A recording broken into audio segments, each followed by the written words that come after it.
I'm still thinking about our last deep dive about how easily our own thoughts can, well, get hijacked.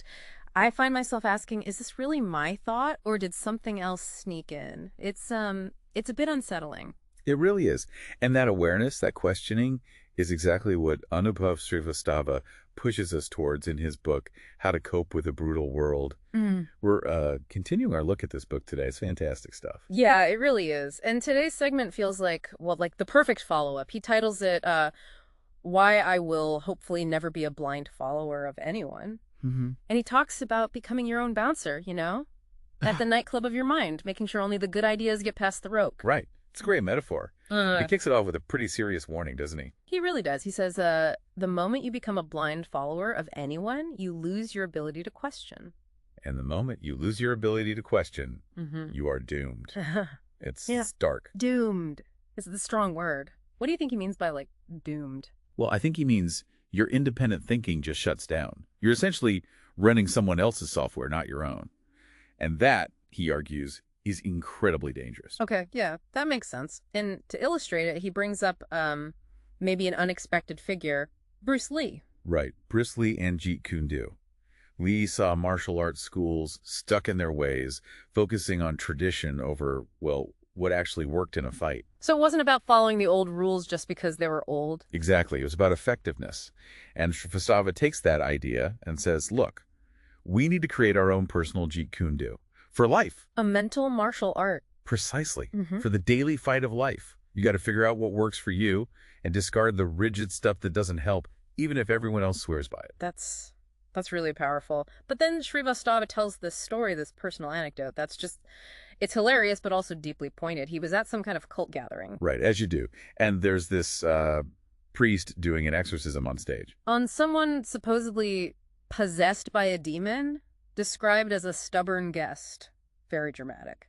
Yeah, lots of theatrics. Srivastava, being himself, steps out for a break. And this is the kicker. He sees the same guy, the possessed one, just minutes later, casually chatting with a friend and drinking tea. Like nothing happened. Srivastava's thinking, wait, do demons take tea breaks now? Is it a chai latte situation? Did the ghost need its union-mandated 15 minutes? It's funny, but his real point is quite chilling. Exactly.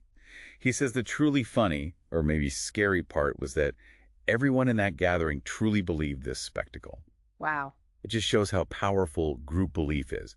We can see something utterly absurd, but if the group accepts it, we often just go along. Okay, so that story alone is a huge wake-up call. But he doesn't just leave it at anecdotes. He brings in actual science. There's this experiment. It's actually kind of terrifying. The room on fire one. Yeah, that one stays with you. So imagine, you're the one real participant in a room. There are 9 other people, but they're actors.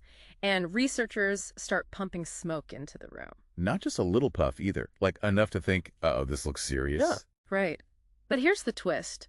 The 9 actors, they're told to just act normal. Keep filling out their questionnaires like nothing's happening. And the result is astonishing. The real person. They just sit there too. They look at the smoke, look at the calm actors, and basically their brain goes, well, guess it's fine then. Yeah. Overriding, basic survival instinct. But get this, when they ran the test with just one person alone in the room. Oh, they were out of there. Yeah. Or calling for help immediately. Every time. So it's not just about, like, cults. It shows how deeply wired we are to follow the herd, even when our own senses are screaming danger. It's almost like our need to belong overrides our common sense. It really does. Yeah. Which brings us back to Srivastava's main point for this section. Yeah. Clearly, blindly following a group can lead you to some very terrible decisions. Yeah. And he's careful to say, look, groups aren't inherently evil. Right. Community is important, Right. but the group shouldn't be the master. Your own critical mind needs to stay in charge. So his big takeaway, the kind of mission statement for the book really is, what was it? Do not treat anything as dogma. Exactly. Accept what works for you and reject what doesn't OR, at least adapt it to a way that works for you.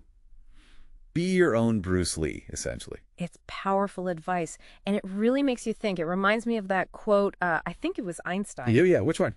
Blind belief in authority is the greatest enemy of truth. That fits perfectly. It leads you, the listener, with a pretty important question, doesn't it? Where in your own life might you be blindly following?